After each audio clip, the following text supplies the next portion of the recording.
Boa noite a todos que nos acompanham, aos alunos do curso, a Thaís. Boa noite ao professor Carlos, que hoje vai fazer a apresentação. Eu sou Cristiano, coordenador do curso de aperfeiçoamento para professores de matemática do ensino médio, um curso oferecido pela Diretoria de Extensão do Cefet-MG. E hoje, com muita satisfação, nós temos uma aula com o professor Carlos, da unidade do Cefet de Araxá. Carlos, boa noite. Boa noite, Cristiano. Boa noite a todos. Carlos, eu faço aqui só a sua apresentação, me despeço, desejo a todos uma excelente aula, tenho certeza que será dessa forma, conhecendo o colega. Agradeço, Cristiano. Beleza. O tema desse nosso bate-papo, eu vou chamar assim, tá? E vou justificar por quê. Geometrias não euclidianas, né? E essa oportunidade para a gente estar aqui conversando é uma oportunidade que eu agradeço ao Cristiano, que, né, o mentor desse projeto, e que estendeu o convite, e fiquei muito honrado e feliz de poder começar um trabalho que há muito eu gostaria de fazer, mas na correria do dia a dia aqui, né, de professor, que todos somos, né, a correria do professor acaba que a gente vai postergando para um outro momento, né? Mas essa interação com professores, também do ensino básico, do ensino médio, de outras escolas, de outras unidades, de outras cidades, né? No começo lá do ano, o Cristiano me disse que tinha gente do Brasil todo, hoje nós estamos com 6, pode ser que isso não esteja acontecendo aqui, né? E chegou a ter até um aluno de outro país, né? E não do Brasil. É uma oportunidade, pena, né? Que por razões tantas e outras, né? E a gente está com agora 7 participantes, 6 professores mais a Kátia, né, Kátia? Mas vamos lá, né? Vou tentar, independente se são 6, se são 20, se são 100, fazer aquilo que me propus a fazer quando recebi o convite lá no início do ano. Então, esse não vai ser um dificultador ou um fato desanimador, ao contrário, tá? Gente, é o seguinte, eu estou aí com a apresentação para vocês na tela, não é isso? Kátia, se você puder, né, me responder, porque eu vou ficar com a minha tela aqui, e aí, à medida que tiver aí alguma comunicação que eu precisa saber no chat, você me passa, por favor. E aí, assim, né, se vocês quiserem fazer perguntas, como eu não vou estar vendo o chat, abrindo o microfone, eu vou tentar aí responder vocês a qualquer momento que vocês abram, né? Mas como no chat vai passar, talvez, o slide que eu estou projetando para vocês, aí, ao final, eu tento responder essas perguntas que tiveram no chat, tá bom? Bom, gente, tá aí, né? Eu sou o Carlos Antônio de Medeiros, sou professor do Cefet-MG Campus Araxá. Sou professor no Cefet há 12 anos, né? Mas tenho uma bagagem com o ensino médio de uma data maior do que essa. Eu já tenho aí 29 anos que eu sou professor do ensino básico, tá? No Cefet a gente também, aqui é acolá, dá aula para graduação, mas a gente trabalha também com ensino básico, igual todos vocês. Trabalhamos com o ensino médio, né? E esse ano, por exemplo, eu estou com turmas de primeiro ano aqui da unidade do Cefet no campus Araxá. O ano passado também, né? Esses anos de ensino remoto, na pandemia, a gente fez uma divisão estratégica, eu fiquei com os primeiros anos, e esse ano, por uma condição de continuidade a um trabalho que tinha começado, permaneci.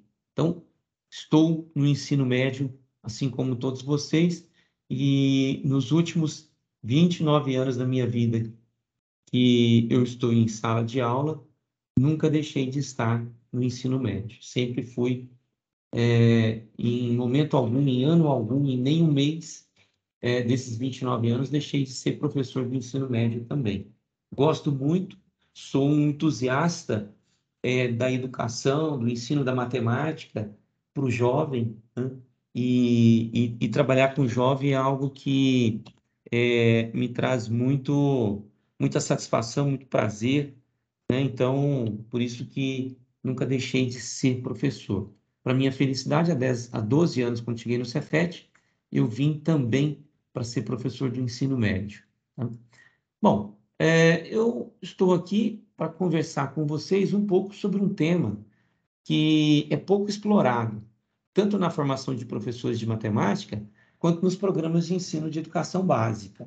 Algumas unidades da federação, como no estado do Paraná, contempla o ensino de geometrias não euclidianas para o ensino médio, né, para o ensino básico. Entra tanto no fundamental quanto no ensino médio, né? E falar sobre esse tema me deixa muito à vontade pelo entusiasmo que ele me proporciona, embora não seja um conhecedor profundo dos seus fundamentos. Por isso, essa será apenas uma abordagem, a introdução ao estudo das geometrias não euclidianas.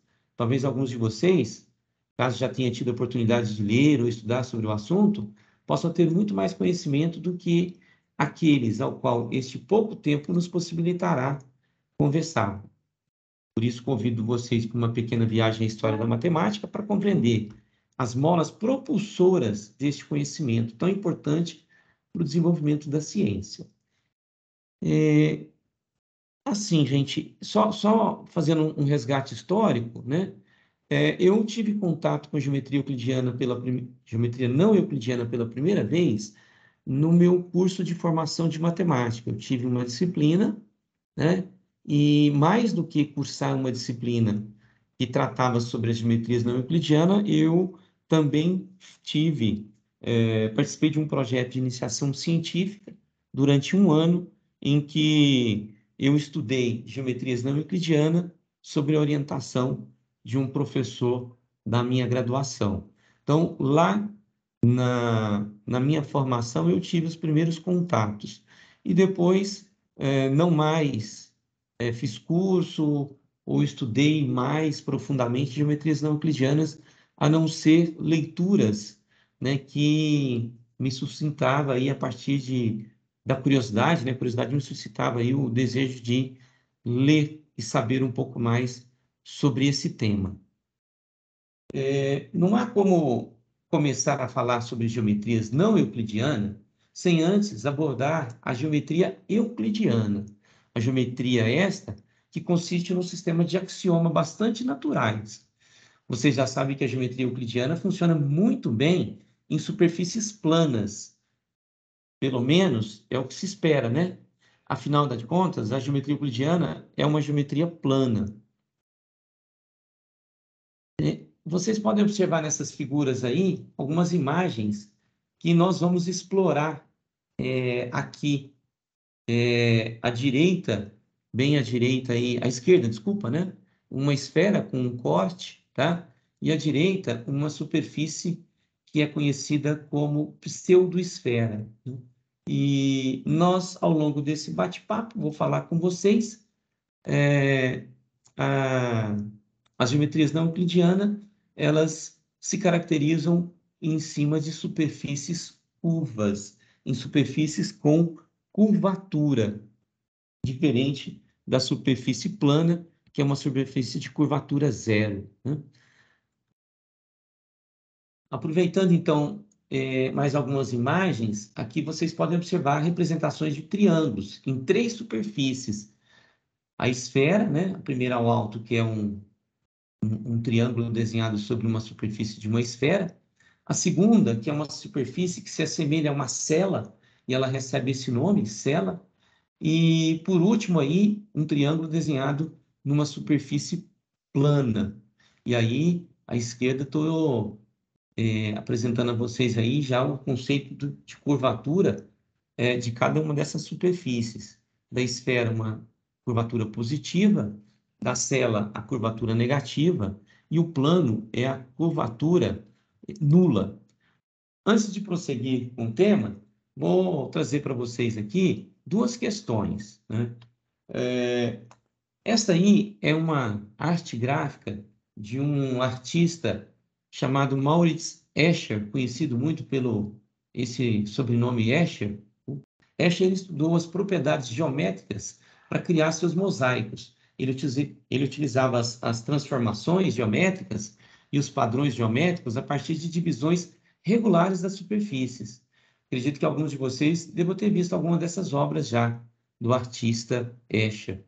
E aí, até para explorar um pouquinho mais, né? Tá aí algumas obras dele mais conhecidas, tá? Essas obras estabeleceram relação entre a arte e a matemática. Um artista gráfico holandês, ele apresentava desenhos com efeitos de ilusão de ótica, sem qualquer tecnologia. Ele nos apresentava uma linguagem em 3D, feita no plano, que é bidimensional, que é de 2 dimensões. O efeito é tão bem feito que as imagens parecem ter movimento. Essa aí, né, que você começa a percorrer aí os espaços, você não sabe se você está subindo ou se está descendo, né? Ou se está no mesmo plano. Voltando aí às imagens que nos interessam aqui para explorar geometria, que são essas 2 que estão na tela, vocês devem estar se perguntando, né? O que este trabalho tem a ver com geometria não euclidiana? Vou trazer a resposta a vocês ao longo dessa explanação, dessa ligeira explanação, desse bate-papo sobre geometria não euclidiana.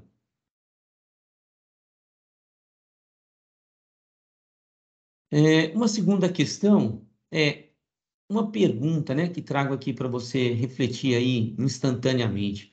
Qual o lugar geométrico dos pontos equidistantes de um ponto dado? Essa pergunta, ela pode ter uma resposta exata, né? O lugar geométrico dos pontos equidistantes de um ponto dado é uma circunferência? Olha, pode ser que sim, talvez não. Vejam só essa imagem agora. Imagine que este seja o mapa de um bairro, né? E as linhas verticais e horizontais representem as ruas desse bairro. E que o ponto azul seja a praça central desse bairro. Em cada ponto vermelho que eu estiver, se eu me locomover pelas ruas para chegar até a praça, vocês vão perceber que a gente vai andar. Deixa eu tentar aqui, gente. Deixa eu ver se eu consigo usar uma caneta aqui.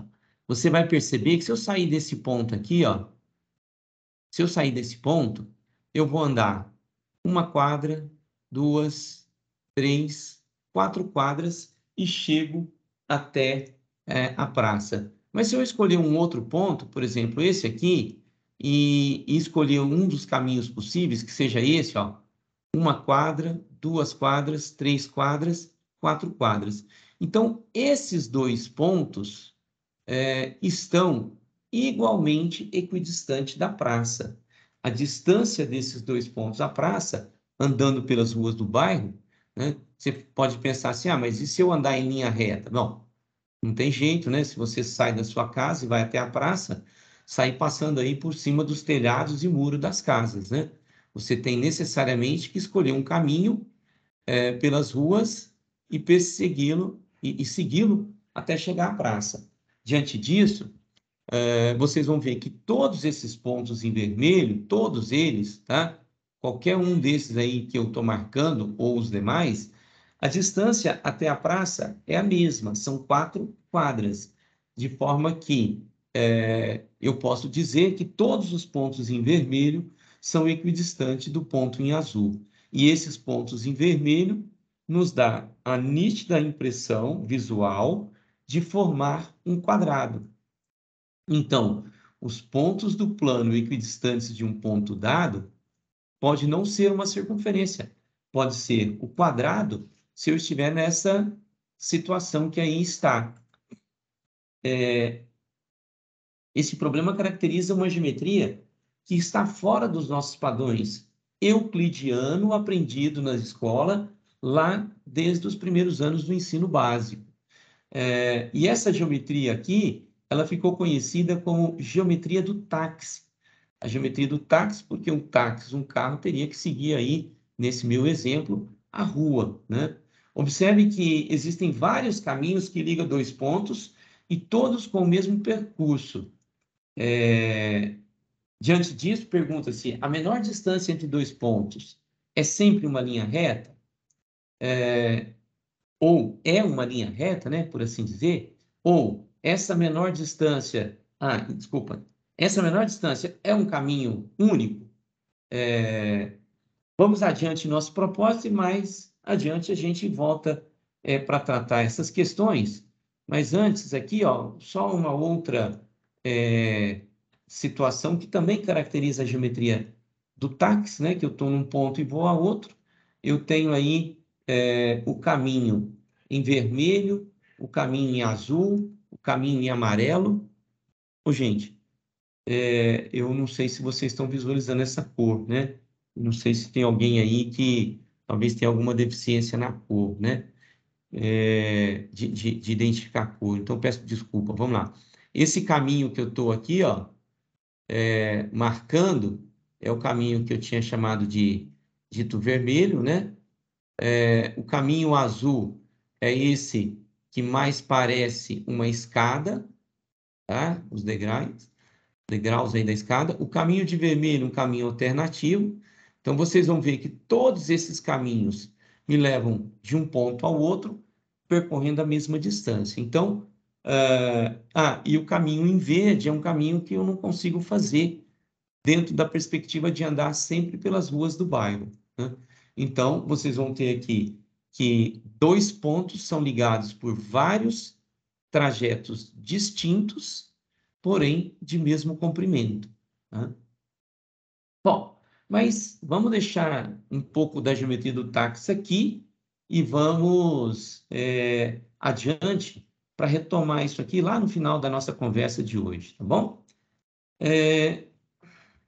Eu disse que não tinha como começar essa conversa sem a gente passar necessariamente pela geometria euclidiana, tá? Então, a palavra geometria, ela vem do grego, significa terra, geo significa terra, né? E metria, medida. Geometria era originalmente a ciência para medir a terra. As primeiras ideias geométricas que surgiram da necessidade do homem em resolver problemas como medição de distância, áreas e volumes, que surgiram com o dia a dia, né, com o cotidiano das nossas civilizações. As antigas civilizações, como as babilônicas e egípcias, precisavam medir terras para demarcar os limites de propriedades das plantações, projetar templos, construir pirâmides e prever movimentos de astros. As primeiras ideias geométricas surgiram dessa necessidade do homem de resolver os problemas, aí ilustrado para vocês em algumas imagens.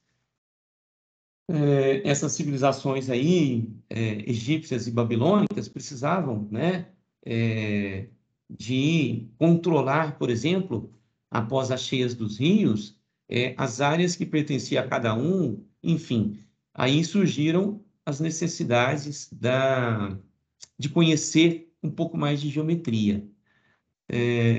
Aí um pouco da origem da geometria no Antigo Egito, que está aqui, ó, essa parte aqui é o alto da África do Sul, né? Da África do Sul, não, desculpa, gente, da África. E aqui alguns países hoje, né? Do Oriente, Israel, por aqui ficava. Aqui civilizações se desenvolveram, né? Por conta da proximidade e da fartura de água. Aqui está o Rio Nilo, né? E aqui aqui, ó, Tigre e Eufrates, né? Onde se desenvolveu muito das nossas antigas civilizações no entorno desses rios.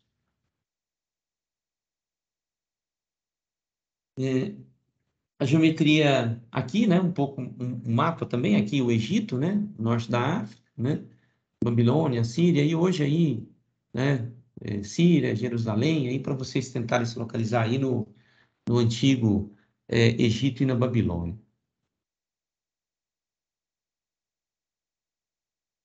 Quando a palavra geometria é mencionada, geralmente o primeiro pensamento que se trata é de geometria euclidiana.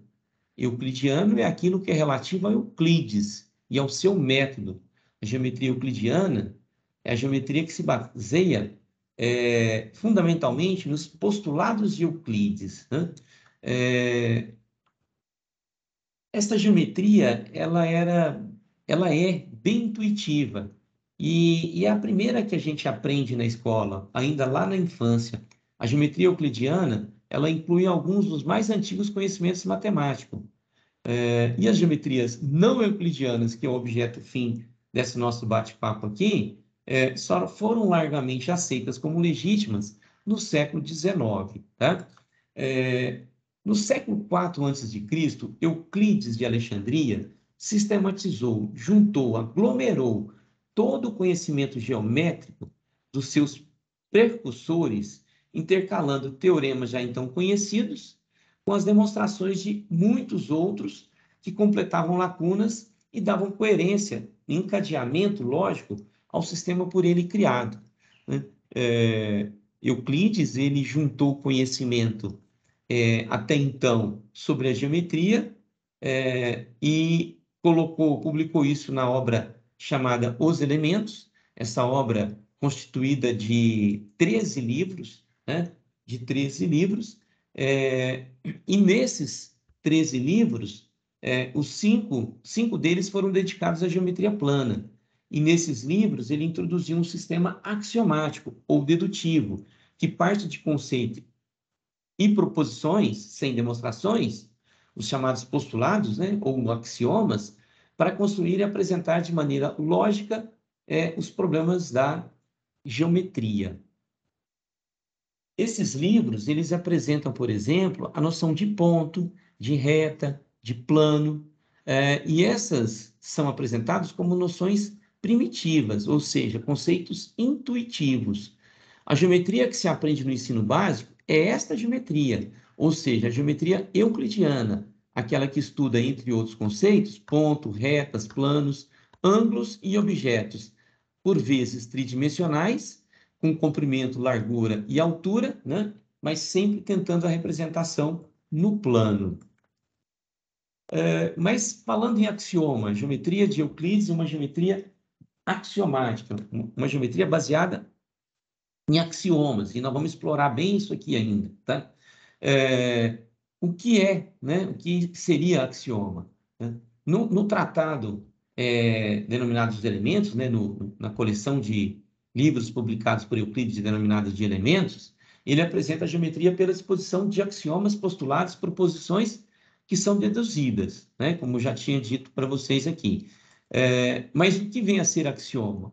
Um axioma é uma proposição que se admite como verdadeira, mesmo indemonstrável, e que serve de fundamento a uma teoria. O axioma, gente, são verdades primitivas, aceitas a priori, e que refletem propriedades observáveis dos objetos no mundo real. Então, por exemplo, né, um dos axiomas de Euclides, que eu cito para vocês já, mas já adianto aqui, ele fala assim, ó,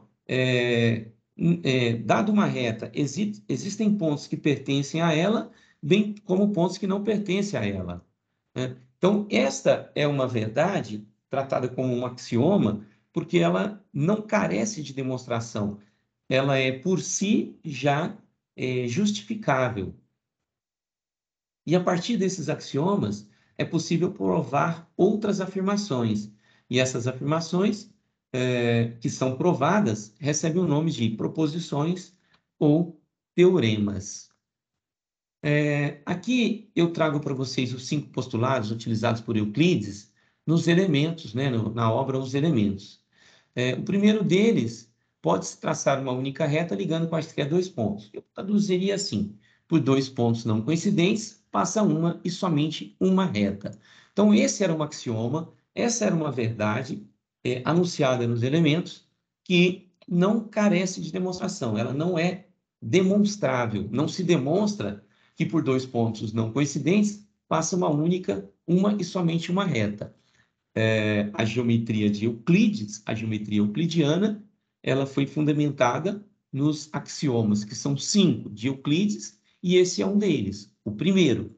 O segundo axioma fala que pode-se continuar de uma maneira única qualquer reta finita continuamente, né? Na verdade, é assim, dado um segmento, eu posso continuar um segmento para um lado e para o outro infinitamente, que caracteriza a existência de uma reta, né? Poderia pensar numa forma alternativa. Numa reta há infinitos pontos, né? Então, essa é mais uma afirmação tida como um axioma que não é demonstrável.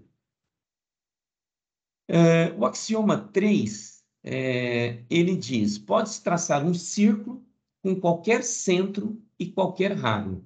Ou seja, para todo ponto C e todo ponto A, não coincidente com C, existe uma circunferência com centro C e raio que tem a medida do segmento C até A.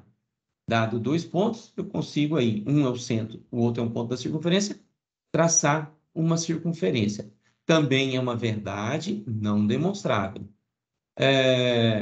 O quarto axioma de Euclides fala que todos os ângulos retos são iguais, né?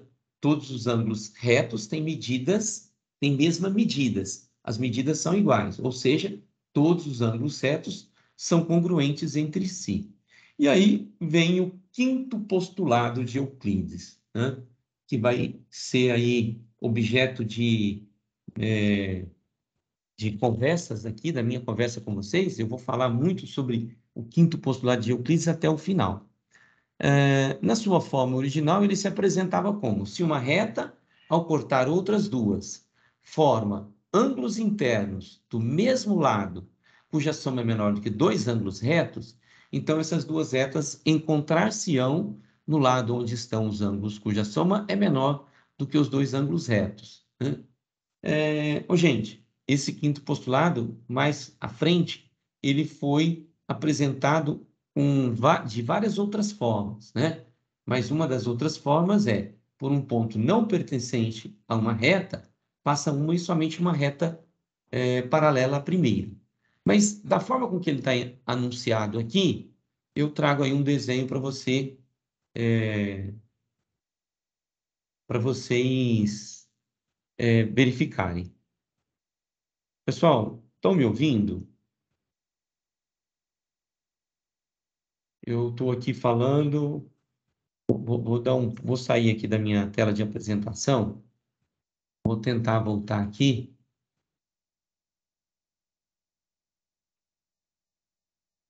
Bacana. Obrigado, viu, gente? Eu vim aqui no chat. Bacana. Estou olhando aqui. Boa noite, né? Boa noite para todos. Tá bom. Obrigado, gente. Eu vou voltar aqui, ó. Agora é o seguinte, hein? Eu vou voltar para minha tela aqui. Se eu fizer alguma coisa errada aí e não aparecer para vocês, alguém vai ter que dar um grito, porque eu não estou vendo mais o chat, tá bom? Então é o seguinte, olha, aqui tá para vocês a figura, vou voltar aqui, ó, o quinto postulado de Euclides na forma com que ele foi apresentado. Se uma reta, ao cortar outras duas, forma um ângulo interno do mesmo lado, cuja soma é menor do que dois ângulos retos, então essas duas retas se encontrarão do lado dos ângulos cuja soma é menor do que dois ângulos retos. Então aqui, ó. Eita. Eu não sei se eu estou com problema com o meu mouse aqui, que ele...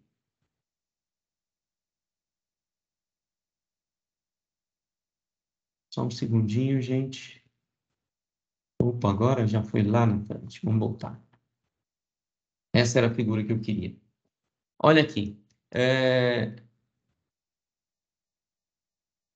O que estava sendo anunciado é que se os dois ângulos aqui, ó, não forem menores, a soma dos dois for menores do que dois ângulos retos, então essas duas retas que eu estou chamando de R1 e R2 vão se encontrar em algum ponto aqui do mesmo lado dos dois ângulos cuja soma é menor do que 90, tá? Esse quinto postulado, né, lá na obra de Euclides, o próprio Euclides retardou o quanto possível o uso dele dentro do desenvolvimento da teoria. Então, para provar algum teorema usando o quinto postulado, ele demorou bastante na obra Os Elementos a usar o quinto postulado para demonstrar, para provar alguma coisa, tá? Ele, né, Euclides, deve ter, na concepção, enxergado que este postulado era pouco evidente, né? Por exemplo, é possível provar que a soma dos ângulos internos de um triângulo não excede a dois ângulos retos sem usar esse postulado. As 26 primeiras proposições do primeiro livro dos Elementos, Euclides praticamente as demonstrou sem usar o recurso do postulado sim, tá? Que o postulado sim, como eu falei aí, está apresentando no desenho, mas ele pode ser visto, né, de uma outra forma, como dado uma reta R e um ponto P, dada a reta R e o ponto P, passando por P paralelo a R, existe uma única reta. Se essa reta, né, segundo o desenho que estava ali atrás, se ela não for paralela, tiver uma inclinação de forma que os ângulos, a soma desses ângulos alfa e beta, sejam menores do que 180, dois ângulos retos, então essas duas retas se encontrarão. Ao contrário, se esses dois ângulos forem retos, a gente sabe da geometria euclidiana que essas retas são paralelas, tá? Gente, existem várias formas equivalentes ao postulado sim, tá? Das quais a mais famosa se enuncia da seguinte maneira: por um ponto P, fora de uma reta R, passa não mais do que uma paralela a R. Euclides definia retas paralelas como aquelas que, prolongadas indefinidamente, não se encontravam. Provavelmente Euclides conhecia essa forma de enunciar. E por que que ele não enunciou desta forma? Vamos voltar aqui. Por que que ele não enunciou desta forma? Por um ponto P, fora de uma reta dada, R, não mais, passa não mais que uma reta paralela. Então, olha só, passa não mais. Provavelmente, ele não usou aquela forma para anunciar no livro, porque Euclides, né, todos os estudiosos da época, eles não tinham a negação como uma boa forma de se apresentar. Eles preferiam não apresentar esta forma relacionada com a negação existente na afirmação. E isto era evitado pelos gregos, né, estudiosos aí da época. Então, muito provavelmente ele conhecia, mas não quis exatamente porque usa a negação. Gente, estou falando negação e estou frisando isso para vocês. Daqui a pouquinho vocês vão entender que as geometrias não euclidianas, olha aí, o não, surge de uma negação, né?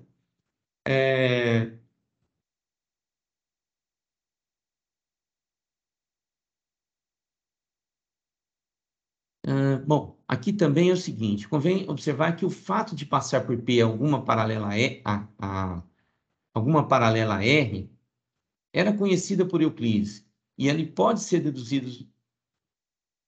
Peraí um pouquinho.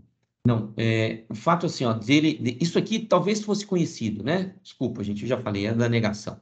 Bom, seguindo, aqui, aí algumas imagens para vocês, né? Porque o quinto postulado de Euclides é o postulado conhecido como postulado das paralelas, né? E é ele o motivador o grande motivador da geometria não euclidiana. Seja como for esse quinto postulado, né, denominado postulado das paralelas, é definitivamente não evidente durante vários séculos, e que durante vários séculos vários matemáticos tentaram prová-los, né? Por essa condição de parecer ser demonstráveis, durante vários séculos vários matemáticos tentaram demonstrá-los, demonstrá-lo a partir dos 4 primeiros. E a maior parte das tentativas da demonstração desse postulado 5 admitiam fatos que ou eram equivalentes a ele, ou não podiam ser demonstrados usando os 4 primeiros postulados. Então, durante vários anos, desde a obra publicada por Euclides, vários matemáticos tentaram provar o quinto postulado a partir de conhecimentos, noções intuitivas e os 4 primeiros postulados. E isto perdurou por muito tempo, uma vez que a obra Os Elementos foi publicada por volta do ano 300 a.C., né? E aí, por volta do ano 500 depois de Cristo, Proclus admitia que a distância entre duas retas paralelas era, era limitada. Então, alguns estudiosos tentando provar, Proclus propôs que a distância entre duas retas paralelas era limitada. Mais tarde, Legendre, bem mais tarde, por volta do ano 1752, admitiu que, dado um ângulo e um ponto no seu interior, é possível passar por esse ponto uma reta que encontra os outros 2 lados do ângulo. Então, veja só, é possível passar uma reta por esse ponto que encontra as duas retas, as duas semirretas que são lados do ângulo. E é possível provar que esta afirmação equivale ao quinto postulado de Euclides, que seria mais uma forma de escrever o quinto postulado de Euclides.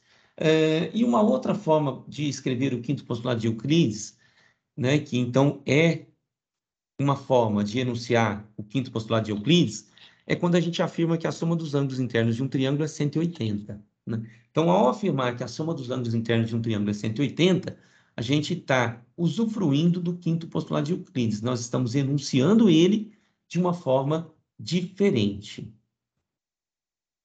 E aí, com o passar do tempo, surgem as primeiras ideias das geometrias não euclidianas, né? Um dos trabalhos mais bem orientados nessa direção foi o trabalho de Saccheri, Giovanni Girolamo Saccheri, que viveu aí de 1667 a 1733, que considerou a seguinte situação. Seja ABCD, eu peço que vocês acompanhem aí na figura aqui do lado direito da sua tela, seja um ABCD um quadrilátero, onde os ângulos A, B, C e D são retos, e os lados AC, desculpa, gente, os ângulos retos é em A e B, né? Eu falei ABCD retos, não. Considere o quadrilátero ABCD com os ângulos A, ângulo reto aqui, ó, e ângulo B reto. Saccheri provou que os ângulos C e D são iguais e que, se ambos são retos, então, se aqui for um ângulo que são iguais, ele provou.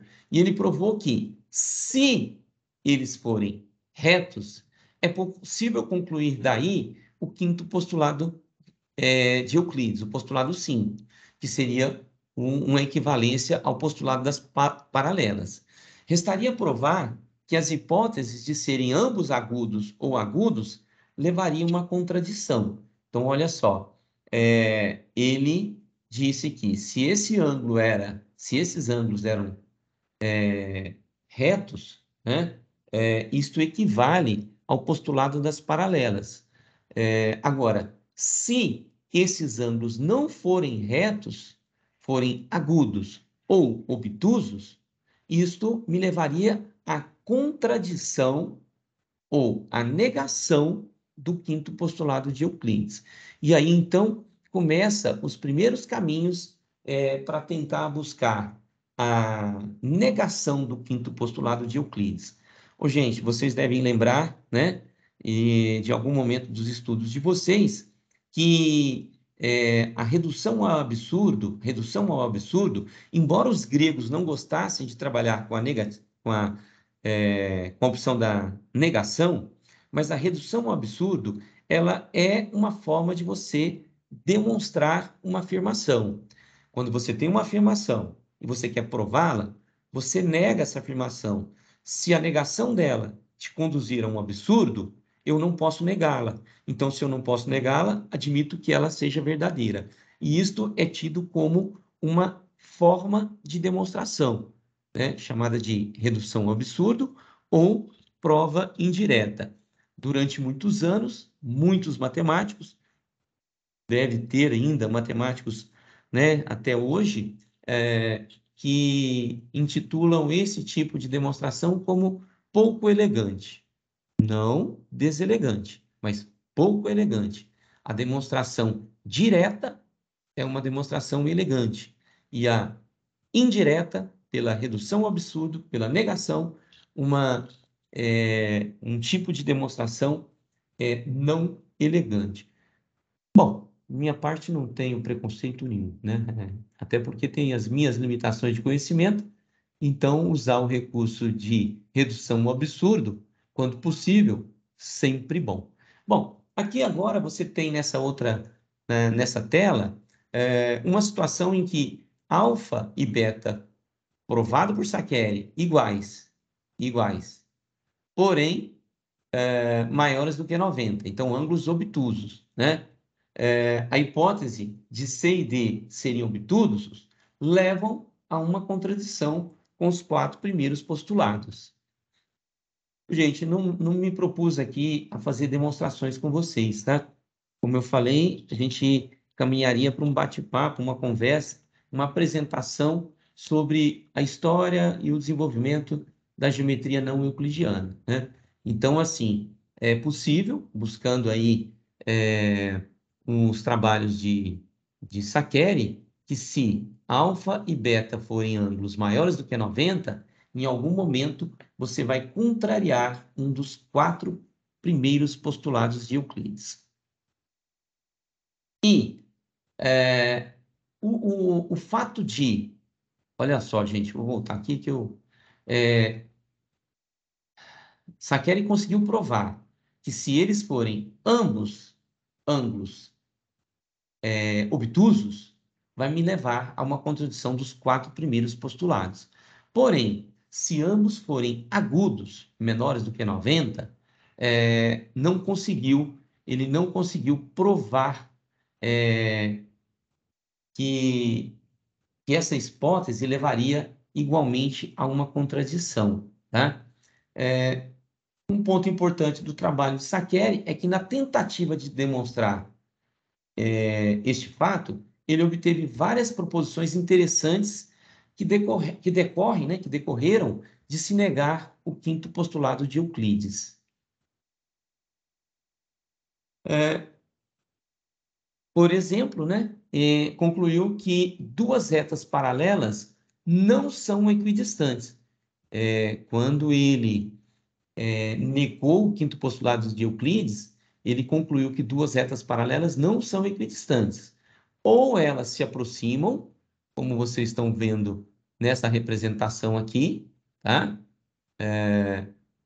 Nessa representação, ou possuem uma normal, né, uma reta perpendicular, a qual se afastam indefinidamente para um lado ou para o outro, como você pode visualizar aqui. Então, a negação do quinto postulado de Euclides levou a Saccheri a essa conclusão, que ou as retas paralelas se aproximam, ou elas têm um ponto de distância mínima, que é esse ponto onde é traçado a perpendicular, e elas se afastam para os dois extremos.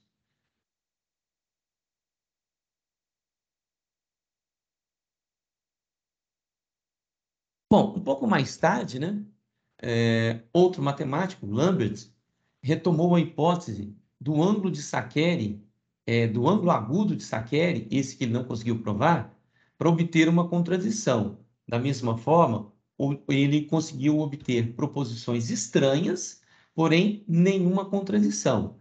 E aí é que surgiu uma delas, né, que surgiu, que a soma dos ângulos internos de um triângulo não é 180. Então, na negação do quinto postulado de Euclides, levou a essa condição de que a soma dos ângulos internos de um triângulo não é 180.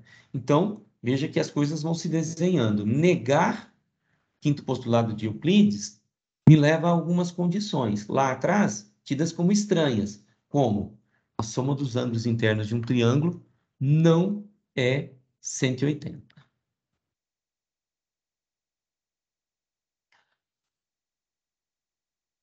E aí, né, quando a gente fala da soma dos ângulos internos de um triângulo não é 180, se você olhar para essa figura à esquerda, é um triângulo desenhado numa superfície plana. A gente sabe que aqui, né, na geometria euclidiana, a gente trata isso como a soma dos ângulos internos igual a 180. Mas quando você pensa num triângulo desenhado numa superfície curva, como por exemplo uma esfera, imagine você desenhar um triângulo por sobre uma superfície da esfera, a percepção do triângulo é essa que você está vendo aqui, né? E a gente teria uma condição de observar que os ângulos aqui são tais que são menores do que esses ângulos. Então, se esses três ângulos, a soma dá 180, a soma desses três aqui vai ser menor do que 180. Desculpa, gente, eu falei que isso aqui é esfera, não é, né? A esfera seria isso aqui, ó. Você desenhar na esfera seria essa superfície. Isso aqui seria desenhar sobre aquela superfície que a gente chamou de cela, tá? Então, a soma dos ângulos internos de um triângulo pode ser menor ou maior do que 180, né? Então, cabe dizer que essa afirmação é equivalente à negação do quinto postulado de Euclides. E ela é, de certa forma, bem mais impactante, porque é frequentemente abordado isso no ensino básico, né? Durante todo o ensino da geometria euclidiana, a gente tem que geometria, desculpa, que a soma dos ângulos de um triângulo é 180. E aí a gente vem agora para duas situações. Pode ser menor do que 180 ou, no caso mais à direita da tela, pode ser maior do que 180. Tá? Aparentemente foi Gauss o primeiro a perceber a natureza desse problema. Em uma carta ele menciona estar convencido da necessidade, que a necessidade da geometria euclidiana jamais poderia ser demonstrada, e que a hipótese que a soma dos ângulos internos de um triângulo é menor do que 180 conduz à geometria separada, totalmente diferente da nossa geometria, e que em si própria é inteiramente consequente e satisfatória. Então, a negação do quinto postulado cria uma outra geometria, a negação do quinto postulado de Euclides cria uma outra geometria, uma geometria fundamentada em si própria, na negação do quinto postulado, e inteiramente consequente e satisfatória. Ele escreve isso numa carta, né? Mas não existem trabalhos que comprovem que ele já tivesse, de fato, formalizado o que daqui a pouco apresento a vocês como geometria não euclidiana, tá? Pois então, desde a publicação dos elementos, no ano 300 a.C., haviam suspeitas de que o quinto postulado podiam ser demonstrados, utilizando os quatro outros postulados.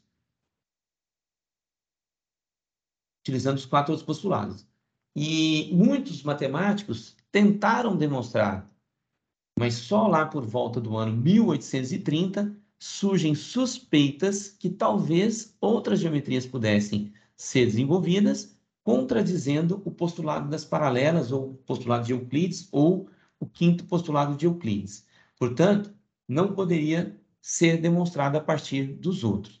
A ideia, a princípio, era provar o quinto postulado a partir dos quatro primeiros.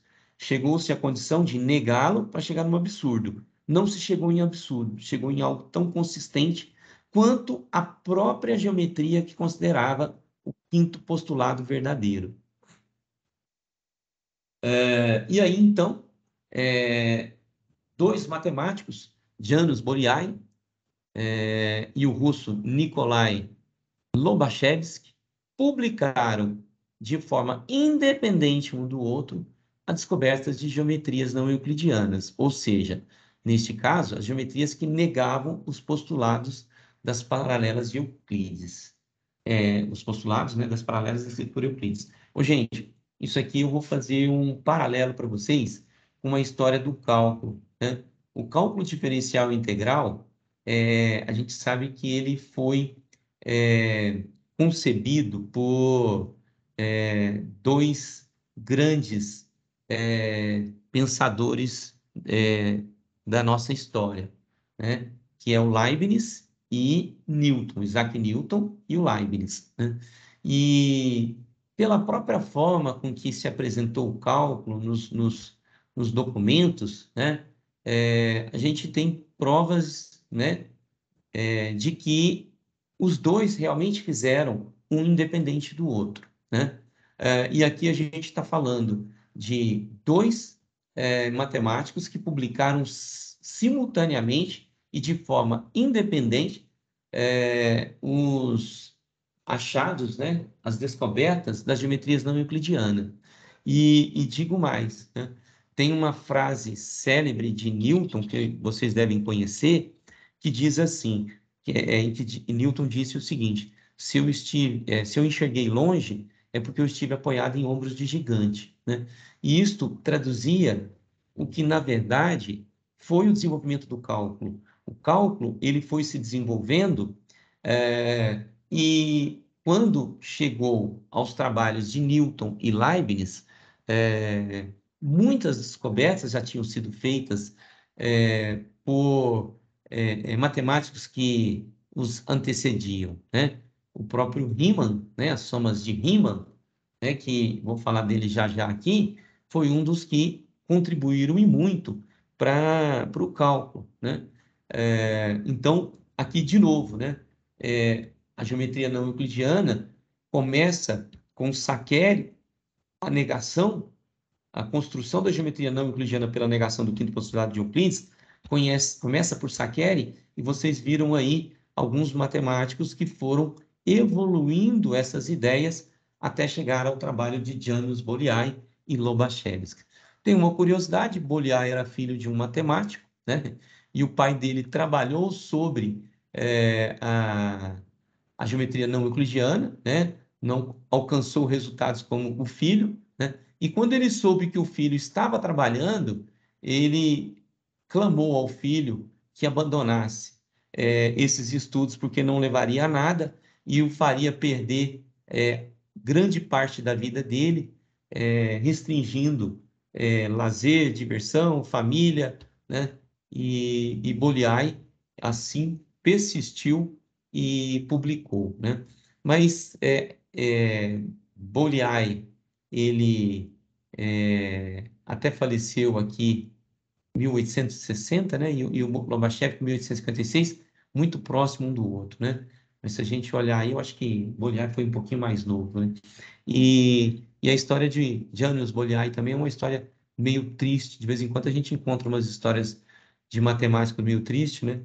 Que o velório dele não tinha ninguém e depois que ele morreu, em função dessas publicações das geometrias não euclidianas, desdenharam, dizendo que tinha morrido uma pessoa sem expressão, que tinha feito um trabalho que não surtiu efeito algum é, para a sociedade naquela ocasião. E aí, gente, né, nós vamos falar daqui a pouquinho sobre realmente não surtiu efeito nenhum, né? Ver o quanto foram injustos com Janusz Bolyai, né? Bom, gente, eu vou dar um pulo ali no chat. Deixa eu voltar aqui, deixa eu dar um pulo no chat, ver se está tudo ok aí com vocês. Só um segundinho. Bacana, tudo ok. Obrigado de novo, Amanda. Então, voltemos para a nossa fala. Olha, se alguém quiser falar, abre o microfone, gente, pode? Muito ruim. As aulas no ensino remoto, não sei as de vocês como foram, né? Mas as minhas foram muito assim, né? Só eu falando, falando, falando, enfim, né? Mas se quiserem abrir para conversar, fiquem à vontade, tá bom, gente? Oi, boa noite. Opa, boa noite. Que bom ouvir, Eu hein? tava aqui pensando, né? Você tá falando da geometria não euclidiana. E aí eu tava pensando na geometria analítica, igual essa figura que você colocou aqui mesmo, é um cone, né? Um cone hiperbólico. Essa que está aí na tela agora, ela é É, conhecida como isso aí. pseudoesfera. Pseudoesfera. A É, pseudosfera. é uma Ah, pseudoesfera, né? entendi. Ela, Aham. né? O cone é uma figura, é uma superfície, né? Gerada, né? Por a rotação de uma reta em torno de um ponto, né? Um ponto da reta. Você fixa um ponto da Você reta pega e aí. faz ela girar. Aí você gera a superfície cônica, que são o cone de duas folhas, né? Agora, a geometria analítica, né? Ela é uma forma de abordar a geometria, no caso, analiticamente, por fórmulas, por equações. É o tratamento analítico da geometria, né?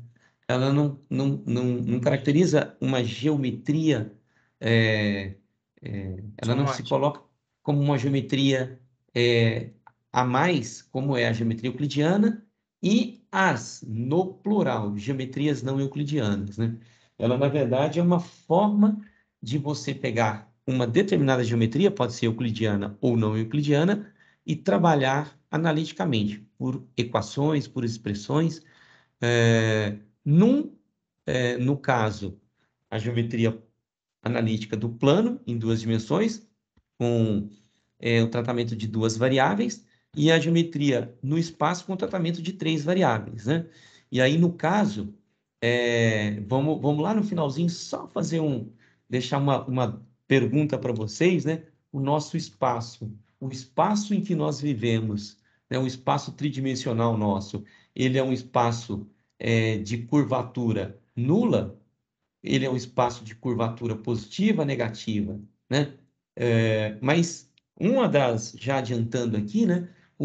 Já que eu falei da injustiça cometida com Bolyai, uma das grandes contribuições da geometria não euclidiana para o desenvolvimento do conhecimento e da ciência é a teoria da relatividade, né? A teoria da relatividade, ela se baseia, se fundamenta em geometrias não euclidianas, né?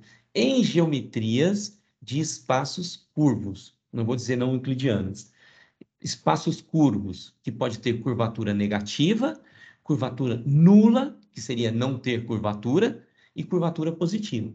Então, a teoria da relatividade, ela se fundamenta na curvatura do espaço. mais à frente eu volto a falar um pouquinho sobre isso, tá bom?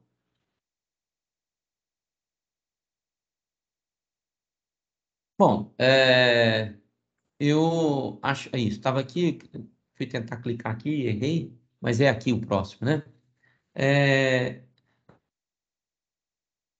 Bom, então pode-se dizer que o empenho de Saquer em encontrar contradições em geometrias que não se utilizasse do quinto postulado de Euclides acabou abrindo caminho para que outros matemáticos aprofundassem os estudos e descobrissem geometrias onde o postulado das paralelas não é válido.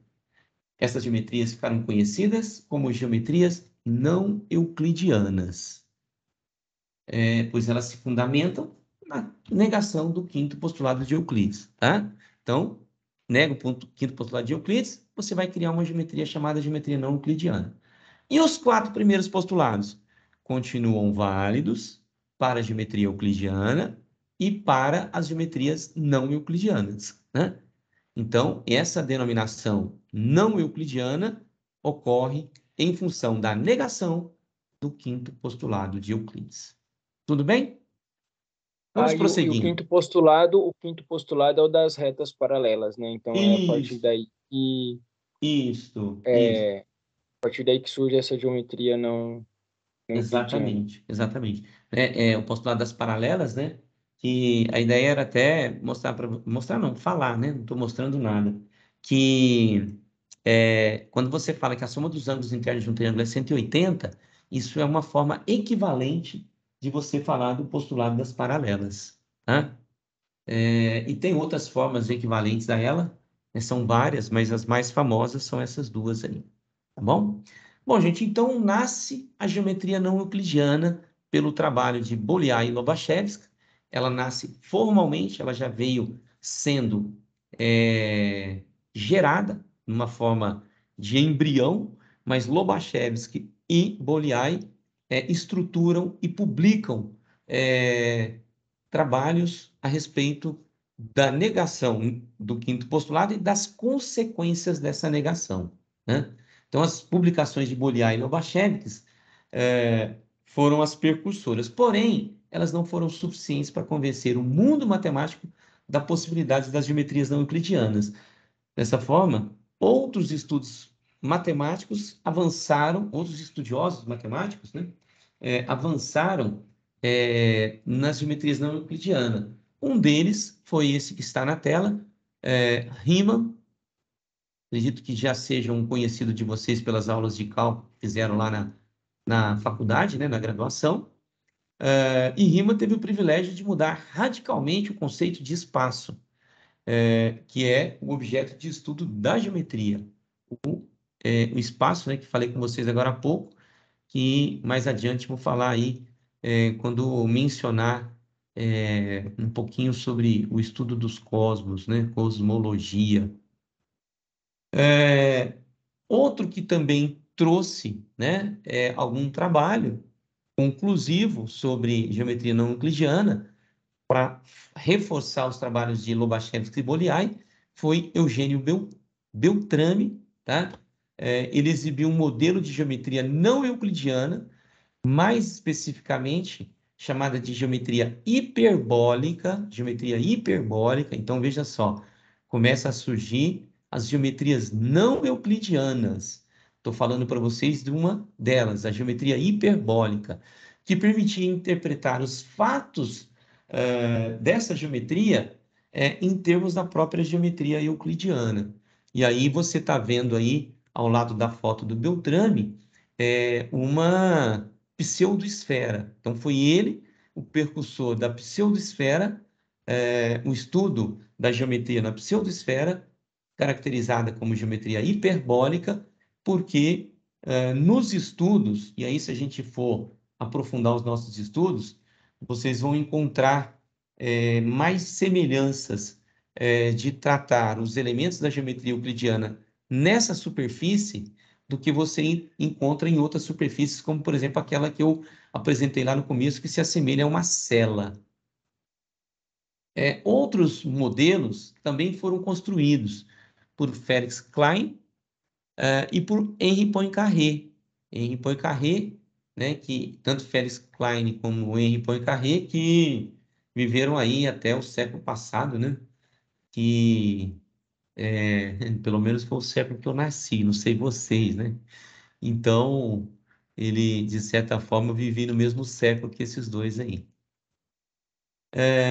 Voltando ao problema da negação do quinto postulado de Euclides, podemos pensar, para se negar a unicidade das paralelas descritas no quinto postulado de Euclides, então, o quinto postulado de Euclides diz que a reta passando por aquele ponto P é única, só existe uma.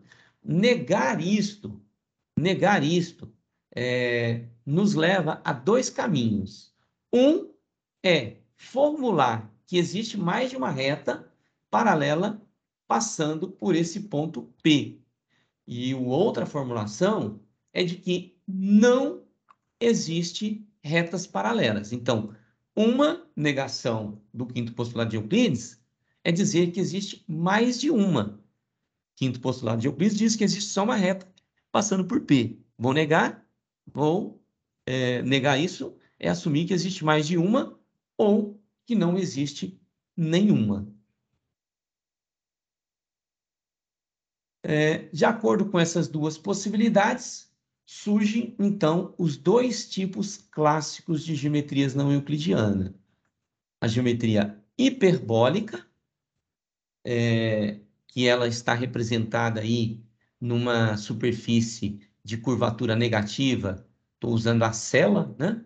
E a geometria elíptica, que, entre outros modelos, pode ser tratada, por exemplo, na esfera, tá?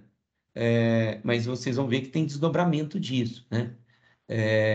E que dentro da geometria elíptica existem outros modelos de superfícies que têm a mesma caracterização da esfera. Dentro da geometria hiperbólica existem outras superfícies, como a pseudoesfera, que tem as mesmas características da geometria da cela, né? E abaixo aí você está vendo a curvatura nula, o plano, que é onde a gente estabeleceria, então, a geometria com base no quinto postulado de Euclides, a geometria euclidiana. Aí algumas figuras para vocês, né? A geometria em um espaço de curvatura zero é chamado de geometria euclidiana, de curvatura positiva chamada de geometria elíptica, e a de curvatura negativa, a hiperbólica, né?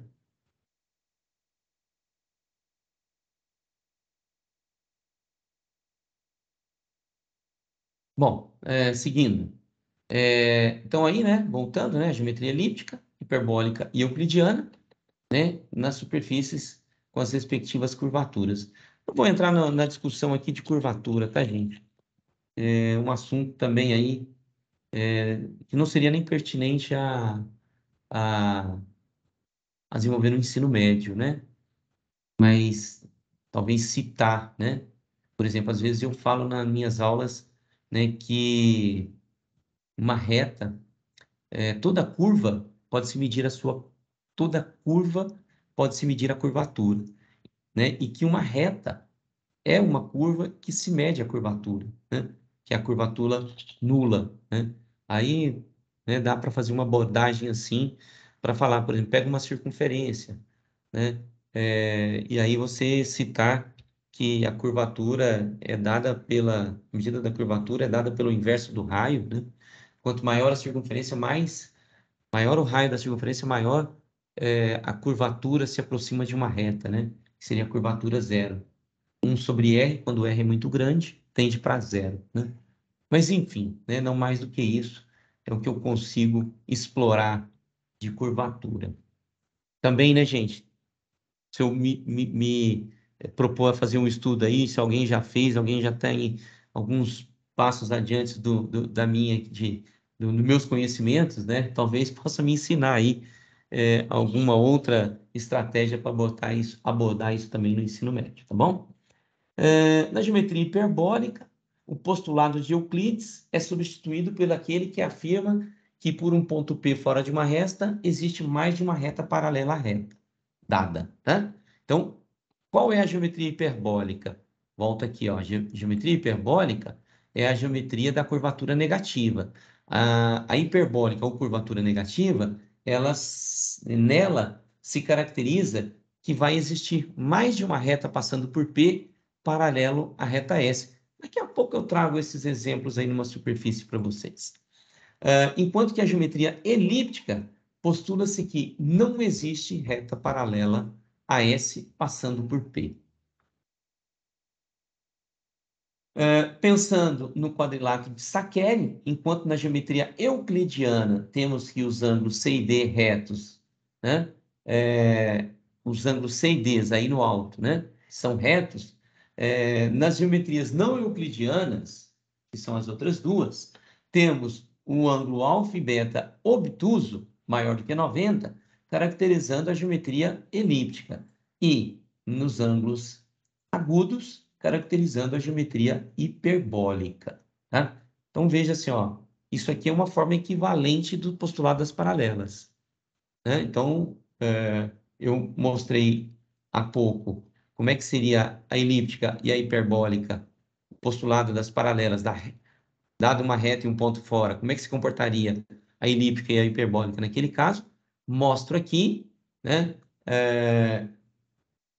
E também posso explorar isso como a soma dos ângulos internos de um triângulo, como por exemplo, né? Uma pergunta. Pois não. Pode falar? Pode, opa, fica à vontade. Volta a imagem um pouquinho, Volto. ou slide, né? Mais um. Aí. A minha pergunta é Certo, a seguinte, ó. Vamos pegar aqui, ó, a elíptica. certo. Aqui está falando que o ângulo, o alfa, é maior do que 90, né? Isto, Então, vamos, sei lá, não sei se pode fazer isso, tá? Mas é o que eu estou pensando aqui. Digamos que ele seja 100, certo, certo? Nesse ponto aqui, né?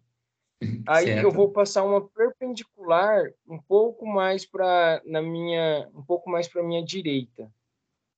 Esse certo. ângulo ele vai continuar sendo de 100 graus? Porque quando eu Você, pego a geometria euclidiana, em qualquer lugar que eu traçar a perpendicular, né? O ângulo vai ser sempre o mesmo, não é? só um Em minutinho, qualquer ponto aí. deixa eu ver aqui se eu consigo. Você vai simular que esse ângulo aqui, ó, 100 graus, não é isso? Aí Vamos você quer supor passar que uma isso aí seja perpendicular a 100. quem? A esta Isso. linha aqui. Você quer passar uma Não, perpendicular não, uma perpendicular à base. Mas aqui, um pouco mais para a direita. certo? Passa uma perpendicular aí. Isso. Certo. Se eu pegar esse ângulo alfa que formou aí, ele vai ser 100 Sim, também? sim, sim, sim. Saccheri provou isso. Saccheri provou isso, né? Não. Espera aí um pouquinho. Nesse caso, não, né? O que Saccheri provou é que se esse lado for igual a este, os ângulos são iguais. Agora, quando você passa uma perpendicular aqui, você vai ver que essa linha perpendicular que você passou, nesse ponto aqui, ó, determina um lado maior do que esse que estava aqui. Se eu chamar esse lado aqui, ó, de AC,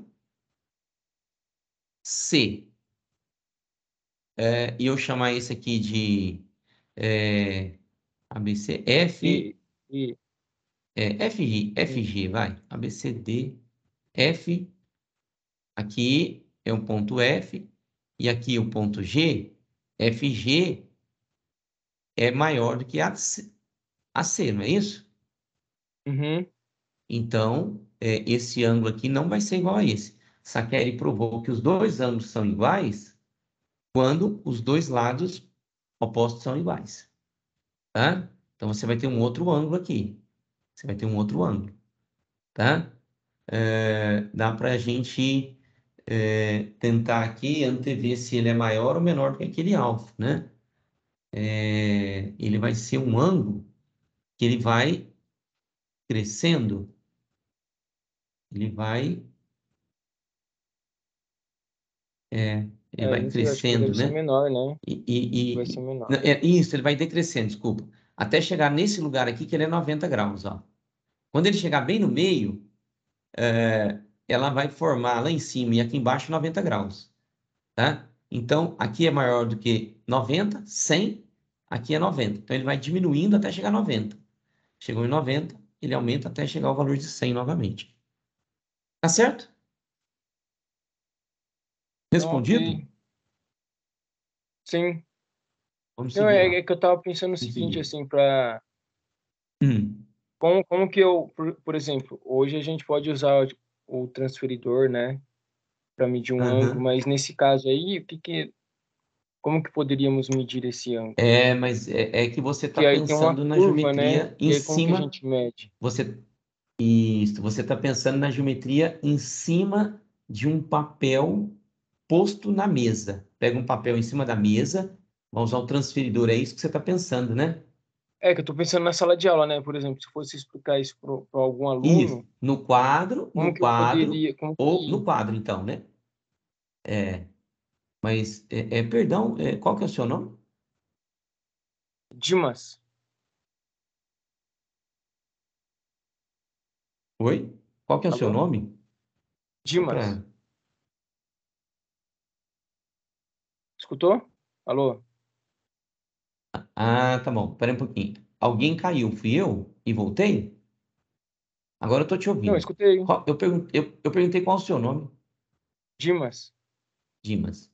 Ô, Dimas, é o seguinte, você está pensando em pegar isso aqui, pôr no quadro e trabalhar a geometria euclidiana? Se for isso, não dá para fazer, né? Isso aqui é uma abordagem que você pode fazer das geometrias não euclidianas. E aí, para você fazer esse experimento, você teria que usar, por exemplo, a superfície de uma esfera. Usar a superfície de uma esfera. Você levaria uma bola de isopor para a aula, ou um balão, não sei como vocês chamam na região de vocês, uma bexiga, né? Um balão que você enche, ou uma bola, né? Que você, dessas bolas aí infláveis, né? Que você possa, você vai desenhar em cima dela, né? E aí você vai fazer esse desenho em cima dela, e não no quadro lá da sua sala de aula, tá bom? Vamos caminhar aqui que você vai entender mais um pouquinho aqui, a hora que começar a aparecer uma atividade aqui, tá? Então, aqui é o seguinte, ó, vou ter que dar uma aceleradinha, porque o nosso tempo aí já está caminhando e eu tenho mais umas coisas para falar, né? Perdão. Aqui é o seguinte, né? Numa superfície de curvatura positiva, por exemplo, um triângulo desenhado em cima de uma esfera, a soma dos ângulos internos do triângulo é maior do que 180. E um triângulo desenhado em cima de uma cela, a soma dos ângulos internos é menor do que 180. Aqui uma superfície que me dá a ideia da geometria hiperbólica, né? Cela, você vai lembrar lá da cela de uma montaria, né? De um cavalo, né?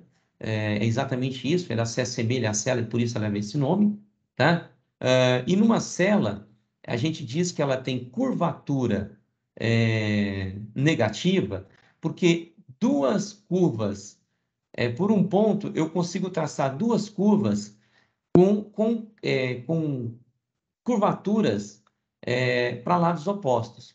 Então, eu vou te pedir para observar aí, ó, as duas curvas desenhadas na cela, numa cor mais para o tom de azul e verde, e o ponto de encontro das duas. Você vai ver que enquanto uma das curvas, deixa eu tentar apontar aqui com a caneta, enquanto essa curva aqui, ó, essa curva aqui, ela tem curvatura apontada para baixo da cela, essa outra curva aqui, ó, a curvatura dela está apontada para cima. Quando é possível colocar duas curvas que se interceptam no mesmo ponto, com curvaturas para lados diferentes, a gente fala que elas têm curvaturas negativas. Então, por isso que essa superfície aí, eu estou falando para vocês que ela é uma superfície de curvatura, perdão, falei positiva, né? Curvatura negativa, tá? Curvatura negativa. Bom, e aí Beltrame usou, né, outra superfície que não a cela, como já tinha falado, que é a pseudoesfera. Aí, por volta do ano 1835 a 1900, foi o tempo que ele viveu, para também representar.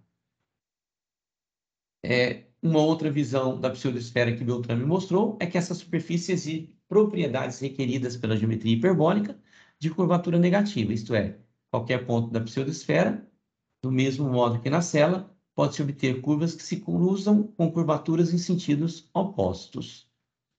Aí, a pseudosfera, né, uma outra visão da pseudosfera.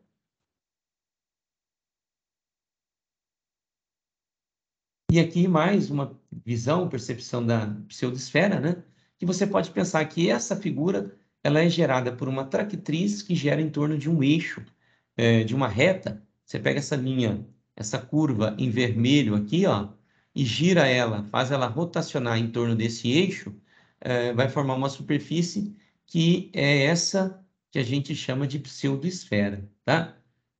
E a pseudosfera, para se determinar uma reta na pseudosfera, marca-se dois pontos, né, ó, tentar fazer aqui bem visível para vocês, marca-se dois pontos e une esses dois pontos de tal forma que a curva obtida determina a menor distância entre eles. Então, aqui, ó, pegar aqui uma curva. A minha habilidade para escrever aqui é terrível, hein, gente? Mas, enfim, uma curva passando pelos dois pontos. Essa curva passando pelos dois pontos é uma reta sobre esta superfície. Então, uma reta no plano, todo mundo conhece o conceito intuitivo. Como é que seria uma reta sobre uma superfície como essa pseudosfera? Pega dois pontos e une pela curva e une de forma a obter a menor distância entre os dois pontos. E esta menor distância entre os dois pontos, né, essa menor distância entre os dois pontos, essa curva, que é a menor distância entre os dois pontos, ela é chamada de geodésica. Não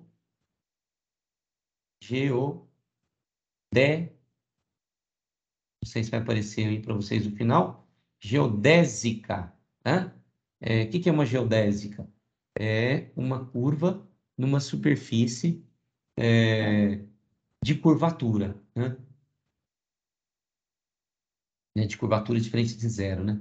Aqui, peguei uma foto, né, de uma situação que tentaram criar uma pseudosfera, né, e desenhar aí a reta L1, o ponto P fora da reta L1, e duas retas L2 e L3 paralelas à reta L1, conforme preconiza a geometria hiperbólica, que por um ponto fora de uma reta pode passar mais de uma reta paralela. E a soma dos ângulos internos de um triângulo ser maior do que 180, e aí eu estava falando agora aí com... Eu esqueci o nome. Ademir? Não, né? Estava perguntando para mim aqui agora. Bom, estava falando... Dilmas, né? Dimas. Dimas. Então aí você vai ver agora que na hora de desenhar uma figura, um triângulo, é sobre a superfície. Então, quando você olhar para esse triângulo mais de dentro aqui, o menor, você vai ver que ele está se parecendo muito com o triângulo que a gente desenha numa folha. Mas quando eu desenho um triângulo maior, ele já tem aqui uma curvatura entre os seus lados que me indica que a soma dos ângulos internos é menor do que 180, tá? Que esse aqui, ó, serão ângulos menores do que seria esse aqui, por exemplo. Ó. A soma desses aqui, se esse aqui fosse no plano, 180. Esse ângulo aqui, ó, menor. Se eu aumentar ainda mais esse triângulo, menor ainda vai ser o ângulo que se forma aqui. Então, aqui na geometria não euclidiana, a gente tem que transcender os nossos percepções, desenhos, né, visualizações, para uma superfície que não uma superfície plana, tá? Observe a figura que, se eu colocar um círculo, né, um disco sobre uma superfície hiperbólica, pode-se notar que esse círculo para esse círculo se assentar sobre a superfície, eu preciso fazer alguns cortes. E ao fazer esses cortes aqui, pressupõe-se que o círculo que eu vou formar, se eu fizer o contorno todo do círculo, ó, vai ser uma área maior do que 2πr, porque esses pedacinhos que estão de branco aqui, ó, serão acrescidos ao círculo que eu tinha originalmente, cuja área era, perdão, gente, eu falei 2πr, é πr ao quadrado, né? A área era πr ao quadrado. Então, eu acrescento essas áreas em branco, significa que, numa geometria não euclidiana, a área de uma circunferência pode ser maior do que πr ao quadrado, né? E a mesma coisa, se eu vou ter que aumentar a distância desses pontos, eu concluo que o comprimento da circunferência numa geometria não euclidiana também não vai ser 2πr, vai ser maior do que 2πr. E aí, então, né, o trabalho de Riemann, que falei com vocês agora há pouco, ele construiu, né, ele criou a geometria, ele foi para além da geometria hiperbólica e criou a geometria esférica, ou também chamada geometria elíptica. Então, foi nos trabalhos de Riemann que veio essa geometria, tá? A chamada geometria elíptica ou esférica. E essa geometria ela pode ser bastante explorada sobre uma esfera. E essa condição da esfera, ela nos traz muito para o mundo que a gente vive quando a gente pensa que o planeta Terra ela tem uma forma que se aproxima de uma esfera. Logo, quando a gente vai olhar para a esfera, para a superfície da Terra, a gente talvez esteja pensando num espaço em que a geometria adequada a ele seja a geometria elíptica, ou também chamada geometria esférica, e não a geometria plana, né? Então, voltando lá nas civilizações, lá no Antigo Egito, nas civilizações babilônicas, né? Que a geometria foi desenvolvida para medir terra, terra, metria, medida da terra. Mas, de repente, a gente chega agora à conclusão de que talvez, para medir terra, a superfície da Terra, o ideal não seja a geometria criada lá atrás, a euclidiana, e sim a geometria não euclidiana, né? Então, com base nisso, né, que a superfície do planeta Terra, ela é a forma de uma esfera, a própria geometria não euclidiana já tem sido muito usada e empregada em estudos de rotas aéreas e rotas marítimas.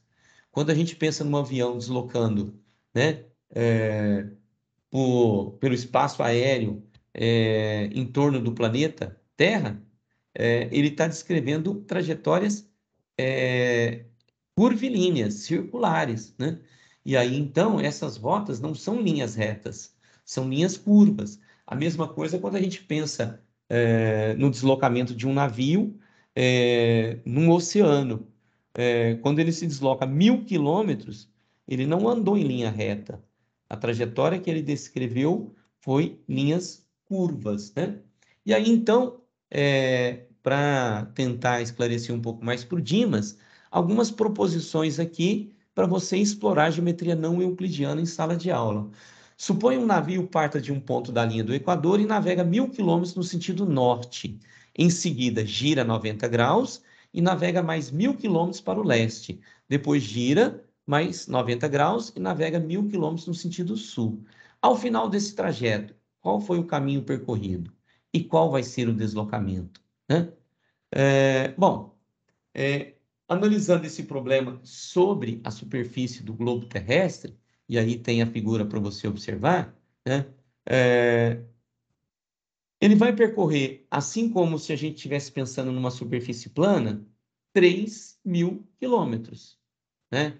Ele saiu do ponto O, 3.000 quilômetros ao norte, depois 3.000 quilômetros a leste, e depois, desculpa, 1.000 quilômetros a norte, 1.000 quilômetros a leste e 1.000 quilômetros ao sul. Então, ele vai dar 3.000 quilômetros, ninguém tem dúvida disso.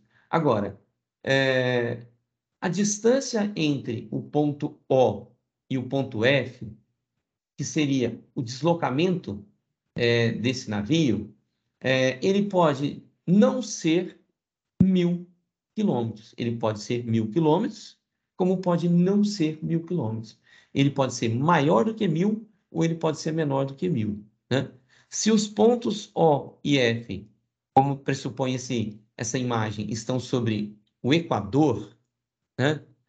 Ao andar para o norte, 1.000 quilômetros. Quando ele se desloca 1.000 quilômetros para o leste, ele vai andar muito mais do que a distância de... ele vai dar 1.000 quilômetros para o leste, né? E depois ele vai retornar para o ponto F, sentido sul. Ele vai andar... a distância de O a F vai ser muito maior do que a distância que está em cima aí, paralela a ela, né? Basta você pensar aí nos paralelos do globo, né?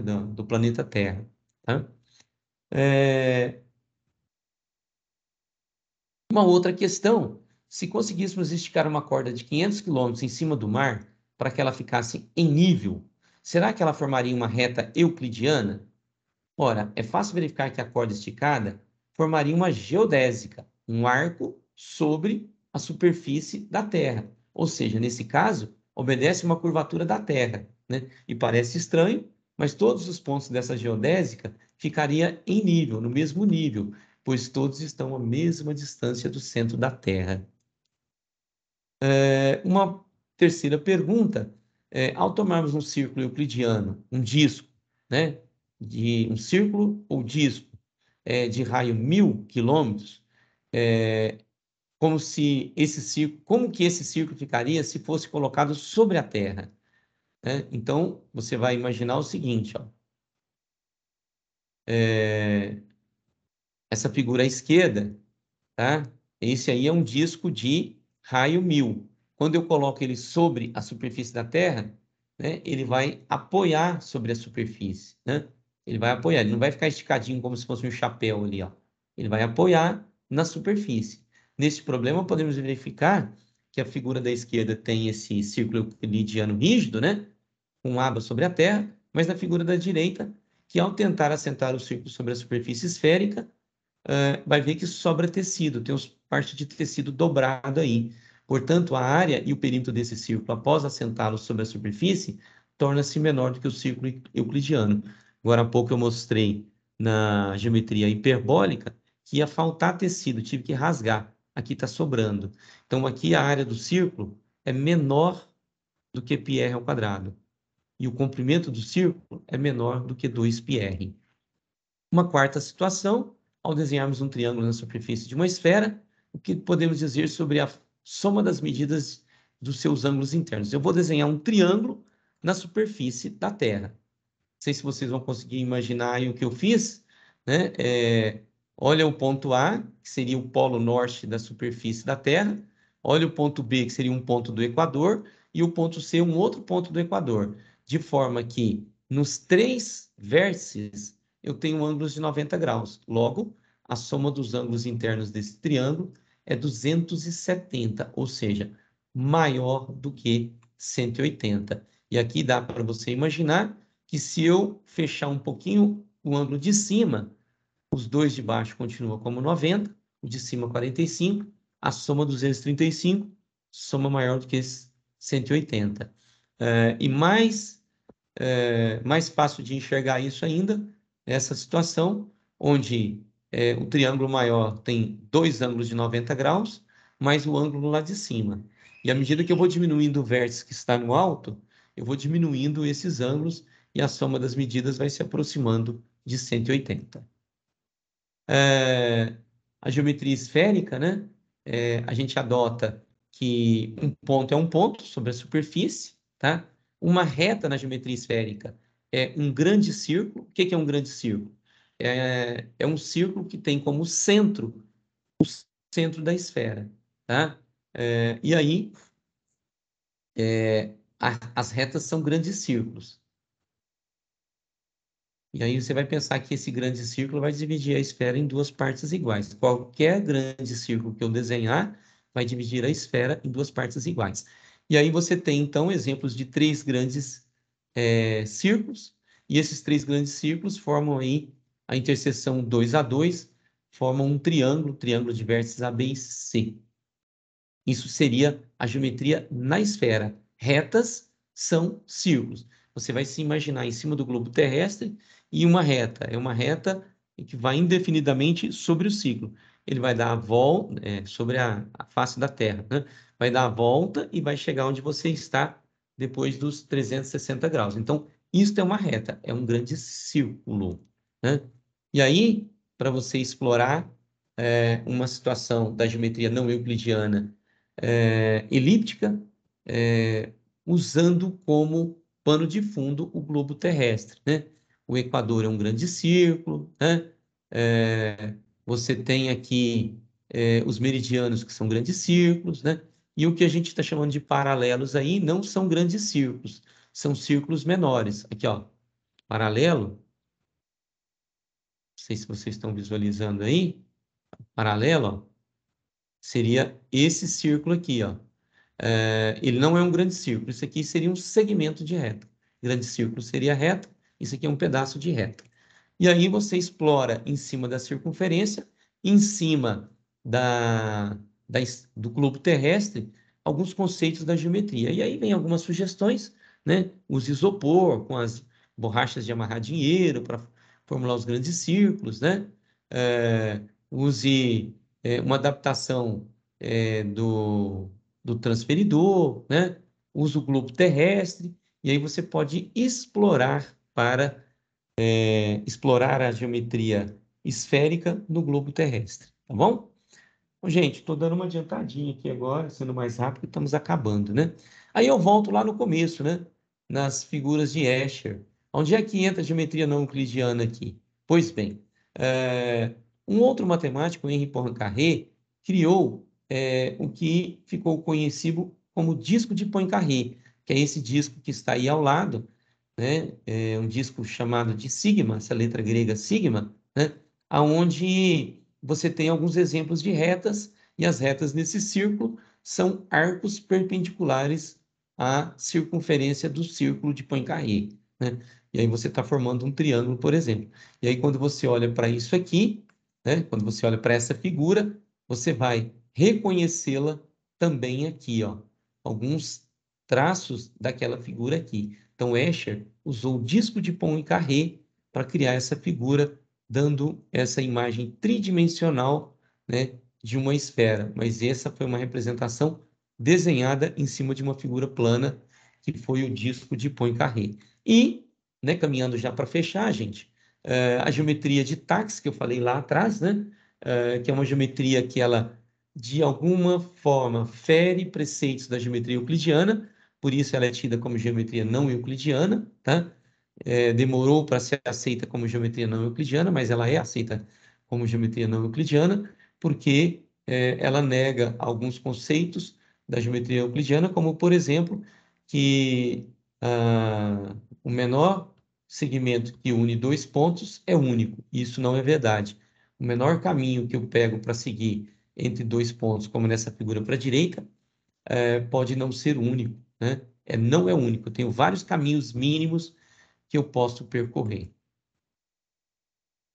Bom, com tudo que foi apresentado aqui, pode-se observar que existem vários modelos de geometrias não euclidianas, porém divididas em geometrias de espaço com curvatura positiva e curvatura negativa, né? E uma última pergunta, né? Do ponto de vista dos estudos cósmicos, né? Dos cosmos, da astronomia, qual é a geometria do nosso espaço? Bom, para falar da geometria do nosso espaço, né, qual é a geometria do nosso espaço? Para falar da geometria do nosso espaço, uma vez que a teoria da relatividade, teoria relativista da gravitação, se apoia inteiramente na ideia de que a geometria do espaço, em qualquer lugar do universo, está diretamente relacionada com a intensidade do campo gravitacional naquele local, quanto mais intenso é o campo gravitacional, então mais forte será a curvatura correspondente. Se vocês forem estudar um pouco sobre isso, vai ver que na teoria da relatividade, né, grandes corpos têm o poder de deformar o espaço próximos dele, né? Então, tornando esse espaço um espaço com curvatura diferente da nula, tá? E diante disso, né, a gente chega à seguinte conclusão, que se o universo for de curvatura positiva, corresponde a um universo que se expandirá até uma certa separação entre as galáxias e então contrairá de volta até um espaço zero.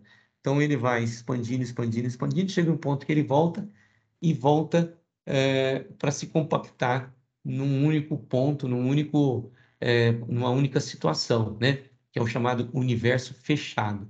Se o universo for de curvatura zero, corresponde que o nosso universo ele se expande para sempre, está em expansão para sempre, diminuindo a sua velocidade à medida que faz isso, e esse é chamado de universo espacialmente plano. Agora, se o universo for de curvatura negativa, corresponde a um universo que se expandirá para sempre, ou seja, ele não vai voltar a se reduzir ao nada, né? Onde chegaria aí, na primeira hipótese, a uma condição de reduzimos a nada, né? Reduzimos a pó, né? Bom, e aí, gente, como proposta para uma atividade, para a gente fechar essa nossa conversa aqui de hoje, né? Essa minha explanação para vocês, né? Uma atividade que eu queria deixar para vocês o seguinte, uma sugestão de atividade para uma aula para você introduzir geometria não euclidiana. E ao final, né, eu vou deixar como uma atividade para você fazer e encaminhar para a gente aqui, né, como já estão acostumados, elaborar um plano de aula com a atividade que eu estou sugerindo ou uma outra atividade que você possa pensar, né, a partir dos conhecimentos que você já tem em geometria euclidiana. Esse é um probleminha aqui clássico, que você vai encontrar em alguns lugares da literatura, mas bastante interessante, né? É uma atividade denominada de qual é a cor do urso. O objetivo dessa atividade é comparar retas traçadas nas superfícies planas e esféricas, bem como verificar a inexistência de retas paralelas na esfera. Dispor os alunos em grupos de 3 ou 4, utilizar como material auxiliar bolas de isopor, bexigas, folhas sulfites, réguas, e esta atividade, ela vai partir o comando, né, que você vai dar aos alunos. Gente, é para você elaborar um plano de aula para mim só, tá? E o comando nesse plano de aula que você dá aos alunos é: um urso saiu de sua casa e caminhou 100 quilômetros ao sul. Depois virou ao oeste e caminhou mais 100 quilômetros. Então, virou novamente e caminhou 100 quilômetros ao norte. Qual não foi sua surpresa quando descobriu que voltaram novamente para sua casa? Pergunto, qual é a cor do urso?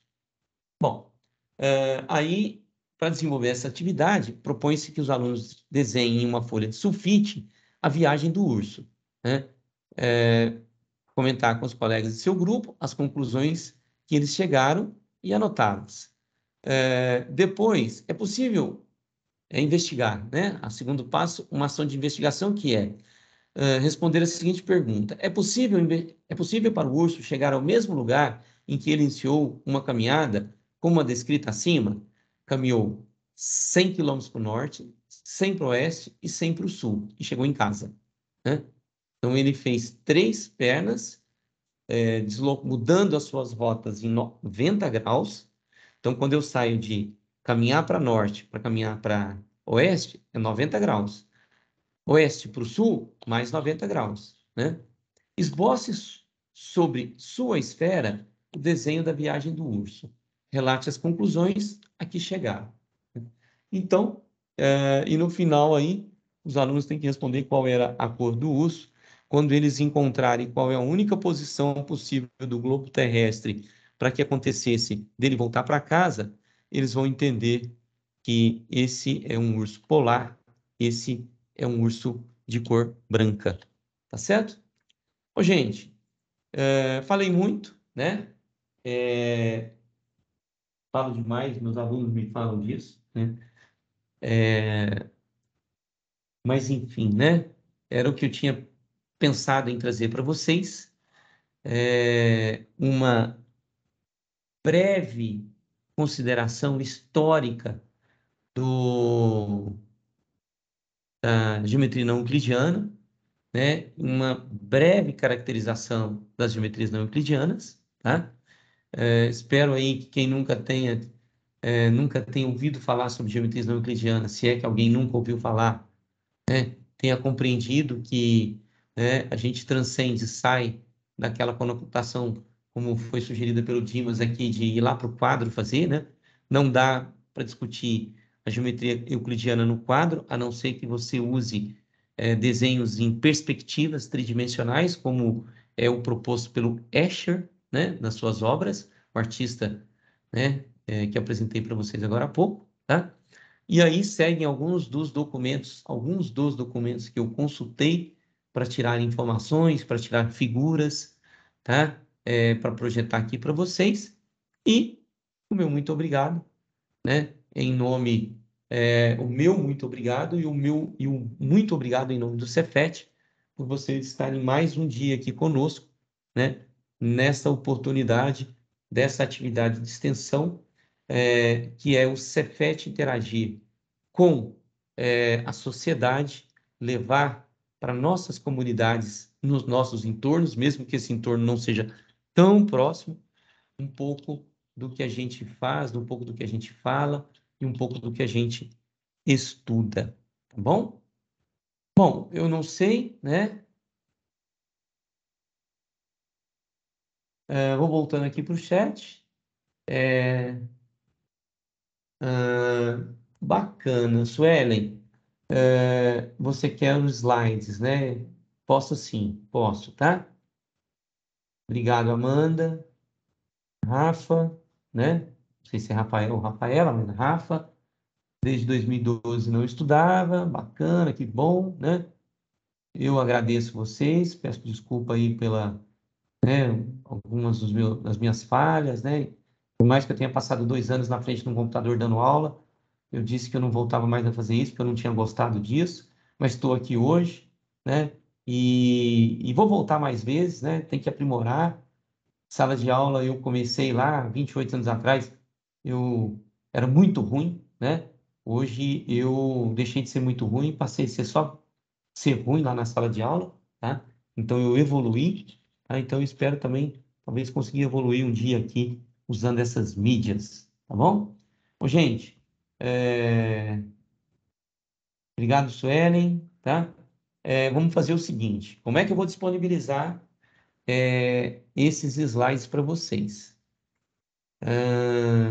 Thaís, se eu disponibilizar para você, você consegue fazer chegar até eles? Boa noite. Consigo sim.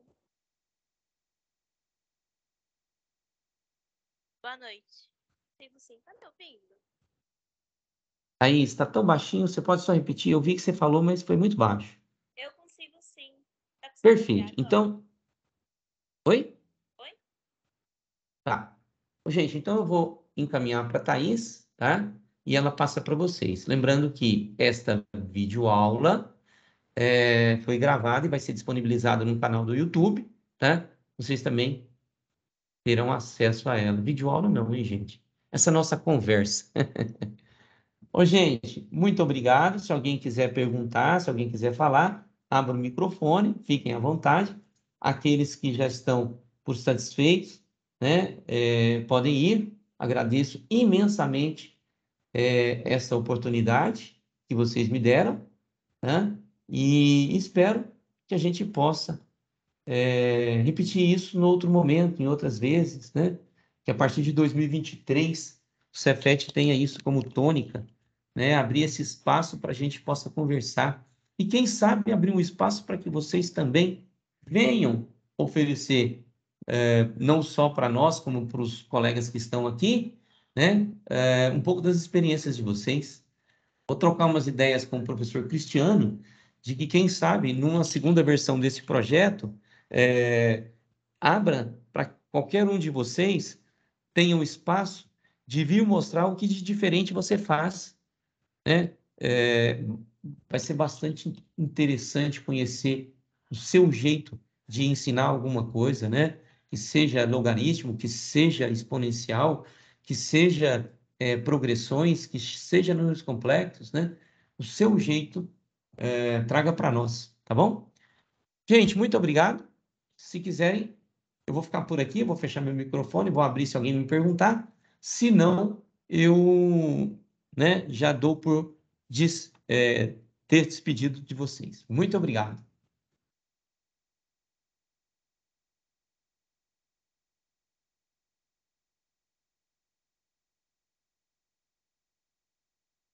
Carlos, teria como você encerrar a gravação?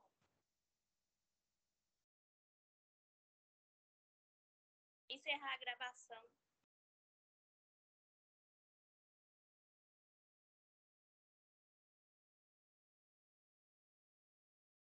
Eu não tô te ouvindo. Tá desligado o microfone.